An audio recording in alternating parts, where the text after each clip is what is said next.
Welcome back to Gethin Christian's channel, and tonight we have a grilled piece and a loaded piece, and I'm so happy to be able to show you all this watch, which is the Seiko SLA023J1.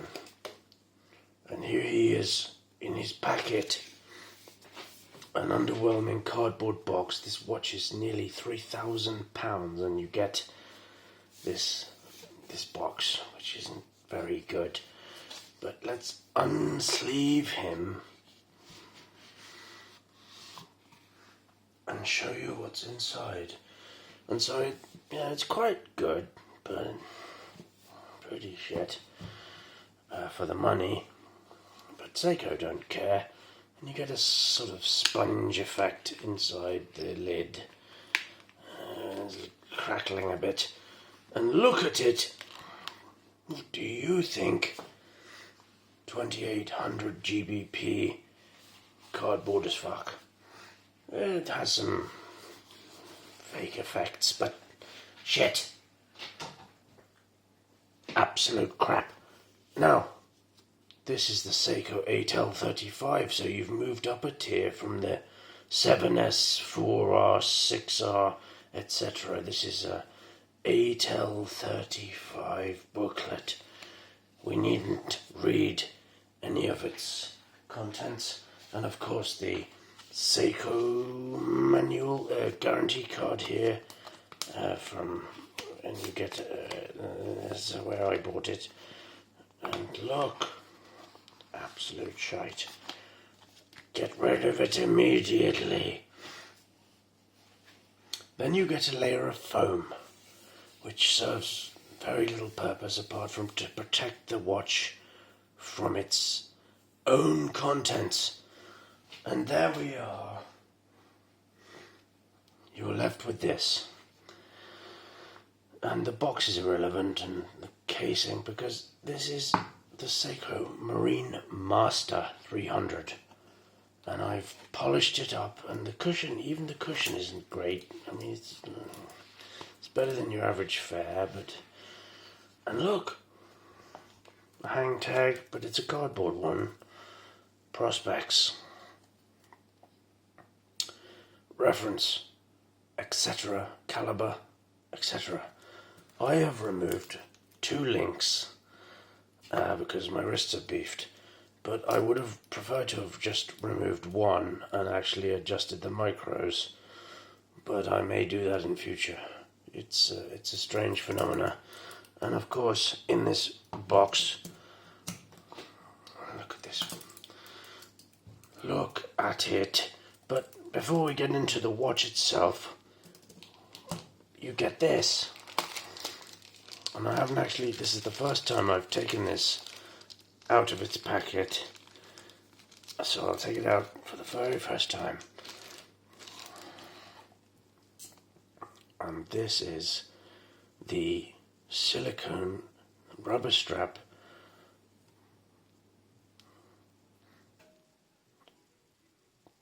very nice, extremely soft, pliable, and with this beautiful keeper with the Seiko engravement, and the tang and buckle, full tang, is featured here with Seiko.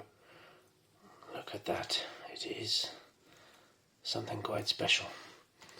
So we'll get rid of all of those pieces and we'll get into the review.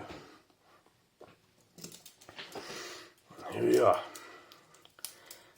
with the SLA023. This is really, for me, it's a proud moment. I've wanted this watch since 2015 when I first saw the XBDX 001 and then the 017. And now, in 2018-19, they released the 019 and the 021 and the 023. And here they are. These are the non-limited versions, black and blue. For me, the blue is the clear winner. But we'll get into it with the specs. And the specs are, we have a 44.3mm wide case, a thickness of 15.4mm, a lug to lug of 50mm, and a lug width of 20mm, which tapers down to 18mm at the clasp, which you can see here. It's a 300-meter water-resistant watch, or 1,000 feet. Underwhelming, I suspect this watch could be water-resistant to far greater depths, but it's irrelevant. And we have inside the movement 8L35B, which is a 26 joule hacking and hand-winding movement with a date complication, which you can see there.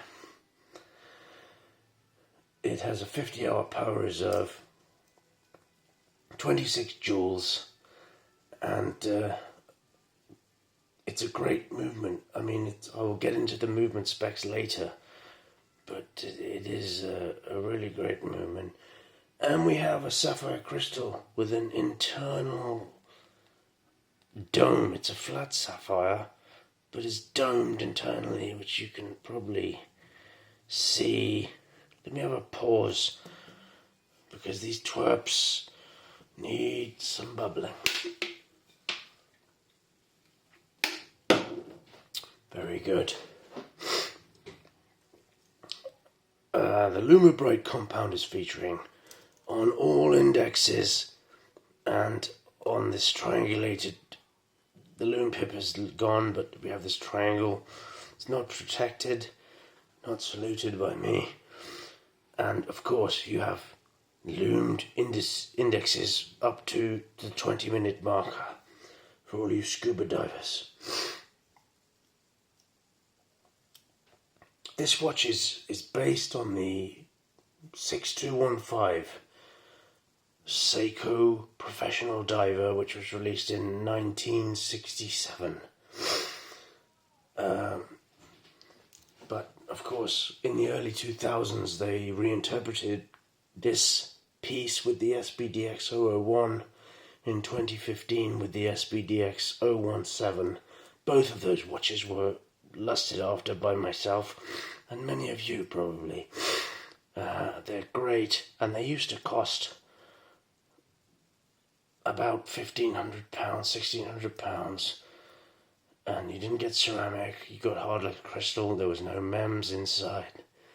But they were absolutely staggeringly great watches for the price. And now they sell for £3,000 to £4,000. But in 2019, the Seiko Epson family chose to re-release these watches with a ceramic bezel upgrade and MEMS technology, plus Diashield. Well, the 017 had MEMS and Diashield, but they also featured the loomed bezel and got rid of the lume pip, and of course the Marinemaster on the dial, which so many Seiko fanboys love, was dismissed. And it was a shame, but to me, I can live without it. But it's up to you guys. I mean, of course, you also got a signed crown. Absolutely wonderful. What do you think about it, you fucking trannies? Get rid of yourselves. And this beautiful navy blue dial,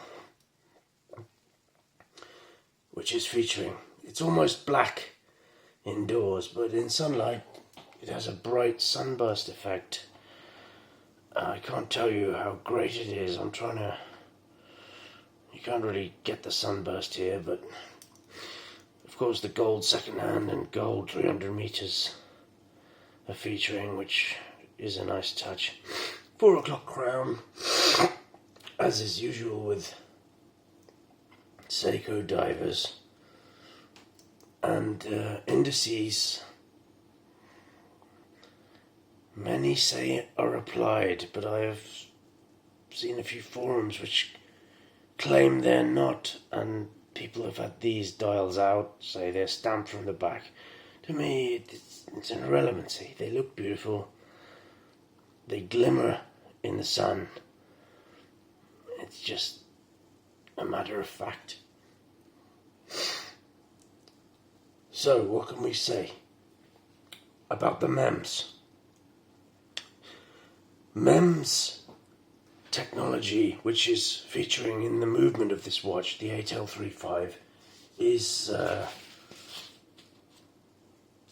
really quite special. It's a micro electromechanical systems. That's what the abbreviation is. And it's a processing technology used to manufacture semiconductors and other high precision components. It differs from traditional methods of pressing, cutting and polishing very small parts.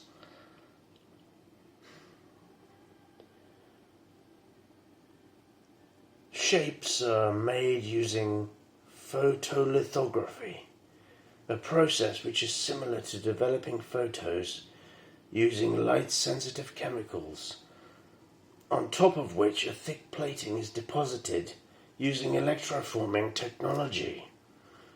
This processing method allows the manufacturing of complex shapes with a greater accuracy than cutting and polishing, and also produces smoothly finished surfaces, more durable and abrasion resistant. Originally developed by the Epson company, which is an electronics company. In short, it reduces friction and increases energy transfer between moving parts of the escapement. Power remains more consistent when the watch is low in power. Not the case with many mechanical watches. So that's what you're getting with MEMS. Now I have a few other things to say.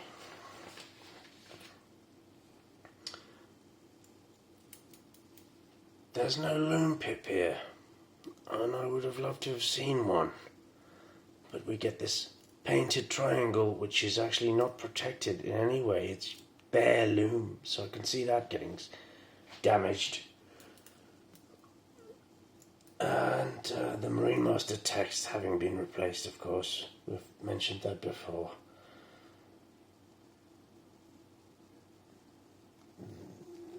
It's ISO compliant with this new.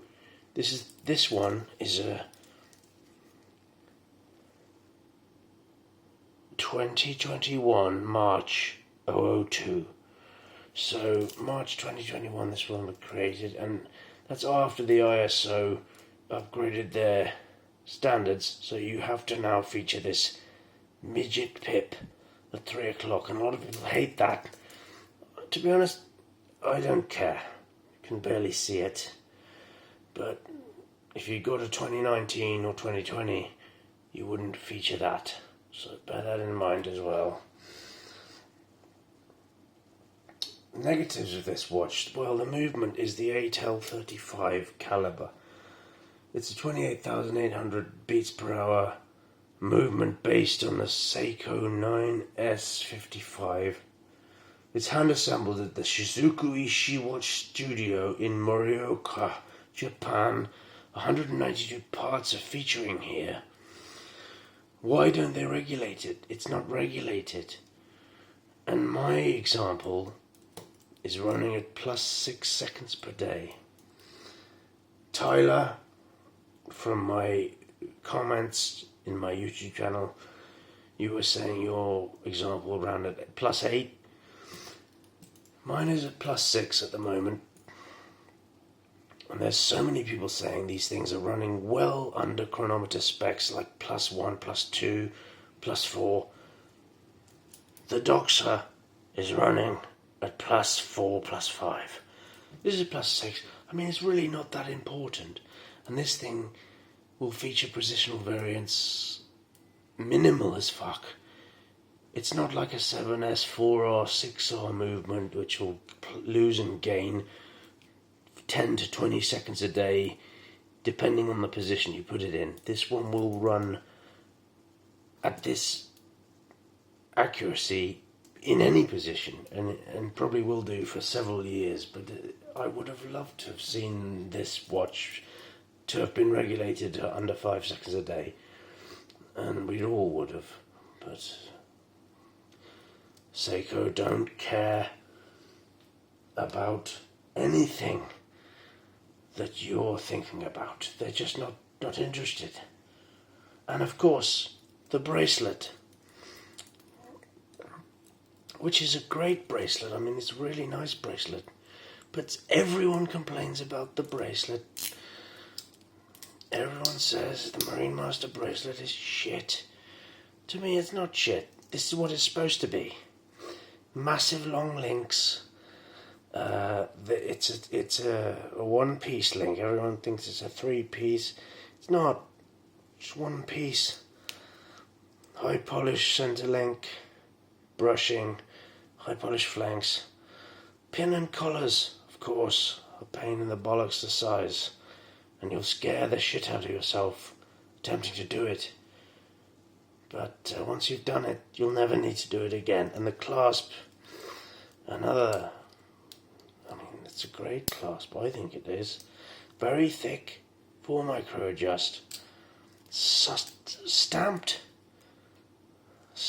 clasp with the on-the-fly extension. Great. Very nice. Shared with the OSD. Comparison video is coming.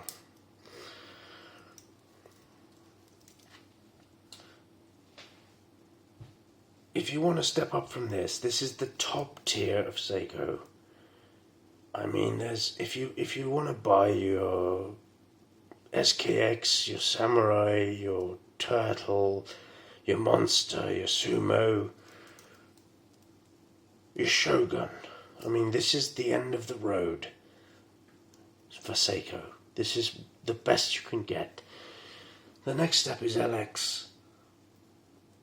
The LX diver line features an upgraded bracelet, so you will get a better bracelet. You'll also get spring drive, and you'll also pay £5,400. It's absurd. You can get a Grand Seiko for less than that.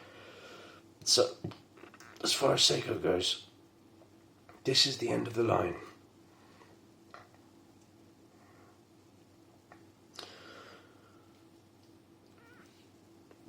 There are many variants of this watch available. The SLA019, which is the deep forest green, limited to 1,968 pieces. There's the SLA021, which is the black standard version. The 023, this one, which is blue. The SLA059, which is the US market limited edition red dial with the black bezel. The SLA027, which is the Zimbi for the Thailand market, homo as fuck, looks shit. And the SLA045, the blue dolphin with the grey dial, which is absolutely stunning. Another limited piece which you'll never get for less than $3,500. And the SLA047, which is the pure green with the green bezel. 300 pieces. 3,000 pieces, which was one I was gonna get, but I chose not to because I couldn't get it. So on the case back we have the Tsunami Wave. It's a monoblock case, 4 o'clock crown, and we are featuring. What are we featuring here?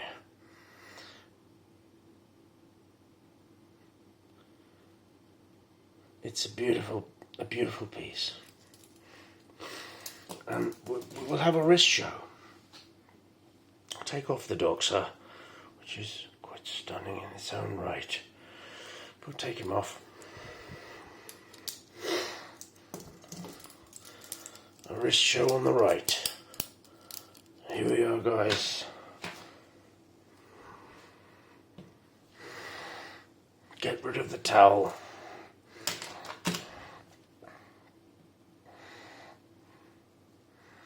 Now, what do you think about that?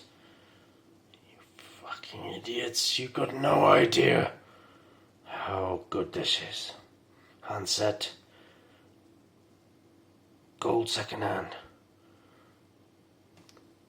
Let's have a look at the loom show.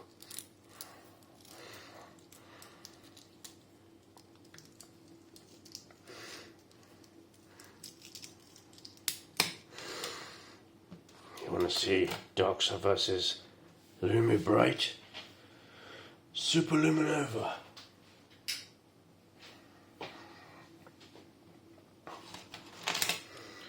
I think that says it all. Like a Christmas tree, he glows, bro.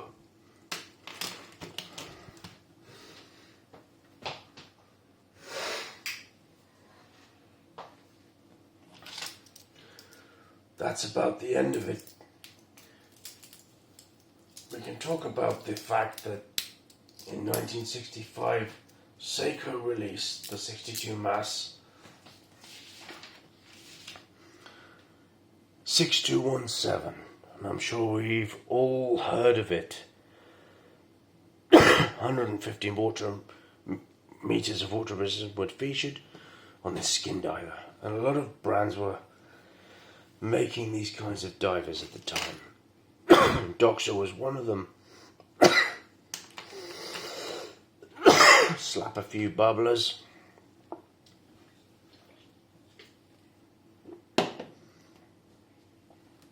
These were perfectly functional for recreational divers and their homo pursuits, but Seiko were missing the point, and in 1967 they took its know-how to the world of professional divers, operating at much deeper depths, and that's why this monocoque freak was unleashed onto the world. And before